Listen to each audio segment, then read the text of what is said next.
السلام علیکم ناظرین، بی پی نیو کے ایک اور شو کے ساتھ آپ کے سامنے حاضر خدمت ہوں۔ آج میں آپ کے سامنے جو ایک بین الاقوامی تعلقات یا انٹرنیشنل ریلیشنز کے حوالے سے ایک ایشو اس وقت سامنے آ رہا ہے، اس پر بات کرنے جا رہا ہوں، اور وہ ہے مالدیپ اور انڈیا کے درمیان تنازع۔ جی ہاں، مالدیپ جو ایک سیاحت کے حوالے سے کافی خوبصورت اور اپنے ساحلوں کے حوالے سے دنیا بھر میں جانا پہچانا ملک ہے، اس وقت ہندوستان کے ساتھ ایک تنازع کا شکار ہے، اور وہ تنازع کچھ اس قسم کا ہے کہ مالدیپ کے نئے منتخب ہونے والے صدر محمد معیزو نے انڈیا سے کہا ہے کہ وہ اپنے 80 فوجی جو انہوں نے مالدیپ میں ایک زمانے میں پرانے وقتوں میں تعینات کیے تھے ان کو واپس بلا لے، اور یہ تنازع کافی شدت اختیار کر چکا ہے، جبکہ انڈیا نے وہ اپنے فوجی واپس بھی بلا لیے۔ اور اس حوالے سے یاد ہے کہ مالدیپ وہ ملک ہے جو کہ ایک زمانے سے ہندوستان کے انفلوئنس میں رہا تھا، اور ایک طرح سے ان کی under the influence of India ان کی جو فارن پالیسی اور ان کی جو دیگر معاشی معاملات ہیں وہ دیکھے جا رہے تھے، یعنی کہ ہندوستان وہ ملک تھا جس نے کووڈ کی وبا میں بھی سب سے زیادہ سیاح جو ہے وہ مالدیپ میں بھیجے، اور جو چھوٹی موٹی اشیاء خرد و نوش ہیں، روزمرہ معمول کی چیزیں ہیں، ان تمام کے لیے بھی مالدیپ ہندوستان پر انحصار کرتا ہے۔ تو تنازع اس وقت پیدا ہوا جب ان کی کچھ وزیروں نے ہندوستان پر تنقید کی، اور جواب میں ہندوستان نے مالدیپ کے اندر جو اپنے سیاح تھے وہ ان کو جانے سے منع کر دیا، اور اس کے علاوہ دیگر بھی جو مالدیپ کے ساتھ ان کے حکومتی تعلقات تھے وہ اس انداز میں ہینڈل کرنے کی کوشش کی جیسے وہ اپنی کسی ریاست یا اپنے کسی صوبے اور اسٹیٹ سے بات کر رہے ہیں، اور ان کو as a sovereign country treat نہیں کیا۔ اس رویے کو، یہ جو ہندوستان کا رویہ تھا اپنے قریبی ہمسایہ چھوٹے ملک کے ساتھ، مالدیپ کے لوگوں نے اور وہاں کی جو اپوزیشن کی سیاسی پارٹی تھی اس وقت انہوں نے پسند نہیں کیا، اور محمد معیزو نے اپنی انتخابی مہم کا نعرہ ہی انڈیا آؤٹ کے تحت لگایا، اور انڈیا آؤٹ کے سلوگن کے تحت انہوں نے انتخاب لڑا اور وہ انتخاب جیت گئے۔ اور انتخاب جیتے ہی انہوں نے سب سے پہلا جو حکم یہ جاری کیا کہ ہندوستان اپنے فوجی وہاں سے واپس بلا لے۔ تو جن لوگوں کے علم میں نہیں، میں یہ بتاتا چلوں، ہندوستان نے اپنے وہاں فوجی تعینات کیے تھے، جو انہوں نے مالدیپ کو کچھ ایئر کرافٹس، ہیلی کاپٹر، کچھ جاسوسی کے طیارے اور کچھ امدادی طیارے وغیرہ دیے تھے، تو انہوں نے یہ کہا تھا کہ ان طیاروں کو اڑانے اور ان کی مینٹیننس کے لیے ہم اپنے 80 فوجی جو ہے خطے میں تعینات کریں گے۔ ہم یہ جانتے ہیں کہ جب اس طرح کی تعیناتیاں ہوتی ہیں تو ان کا مقصد محض طیارے اڑانا نہیں ہوتا، بلکہ خطے کے اندر اپنی موجودگی ظاہر کرنا ہوتا ہے، اور بحیرہ ہند جو ہے وہ ہندوستان کے لیے،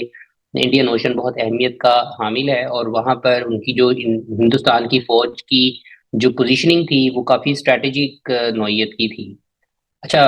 اب جب یہ ہندوستان کے ساتھ ان کا تنازع پیدا ہوا اور مالدیپ نے ہندوستان سے اپنے جو فوجی تھے ان کو واپس بلانے کا کہا، تو اس بیچ میں جو ایک اور ریجنل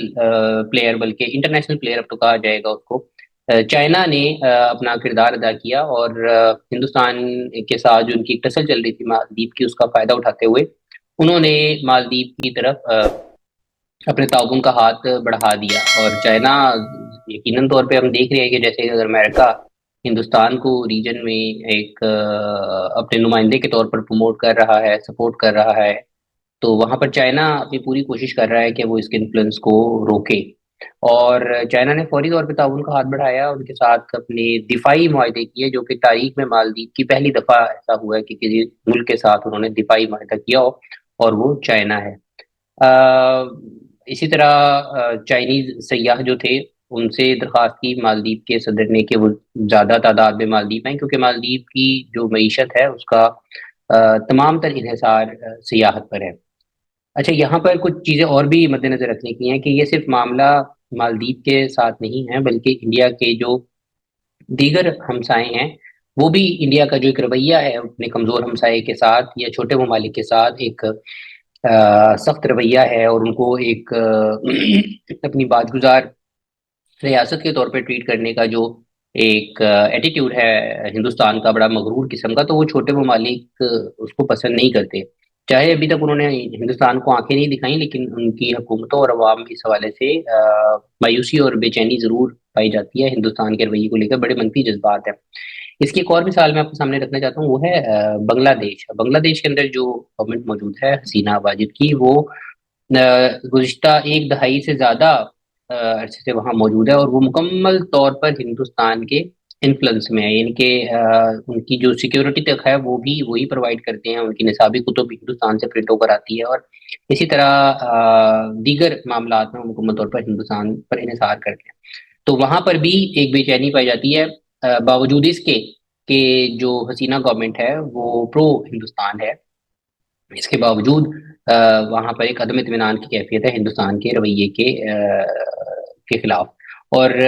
دلچسپی کی بات یہ کہ وہاں پہ بھی چائنا نے اپنی جو مدد ہے اور تعاون ہے اس کا ہاتھ آگے بڑھایا، اور پوری کوشش چائنا یہ کر رہا ہے کہ اپنی طرح کسی طرح وہاں پہ سٹیکس جو ہے اس کو پیدا کرے، اور جو گورنمنٹ ہے اس کو ہندوستان کے انفلوئنس سے باہر نکالے۔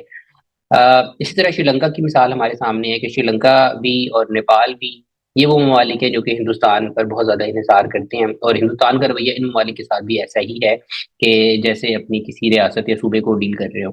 تو ریجن کے اندر، اور مزے کی بات ہے ادھر اگین چائنا اپنی جو موجودگی ہے وہ جو ہے ظاہر کر رہا ہے اور اپنی دوستی کا تعاون کا ہاتھ بڑھا رہا ہے۔ تو خطے کے اندر یہ دو طاقتوں کے درمیان میں ایک ٹگ آف وار جاری ہے، پاور کے لیے، اسٹریٹجک پوزیشننگ کے لیے، اور جو بین الاقوامی تعلقات ہیں اس حوالے سے زیادہ گین کرنے کے لیے ایک مسلسل اس وقت کشمکش جاری ہے ہندوستان اور چائنا کے درمیان۔ اور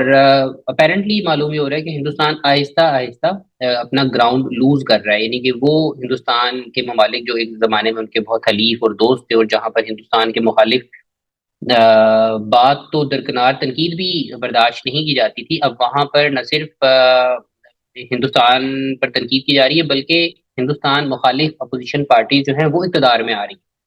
تو یہ ایک بڑا دلچسپ سینیریو ہے جو پیدا ہو چکا ہے، اور میں سمجھتا ہوں اس والے سے مزید ڈیولپمنٹس بھی ہوتی رہیں گی، اور ہم یہ دیکھیں گے کہ چائنا کا جو اثر و رسوخ ہے وہ خطے کے اندر بڑھتا چلا جا رہا ہے، اور ہندوستان کو یا تو اپنی پالیسی اپنے ہمسایوں کے ساتھ خصوصاً چھوٹے ملکوں کے ساتھ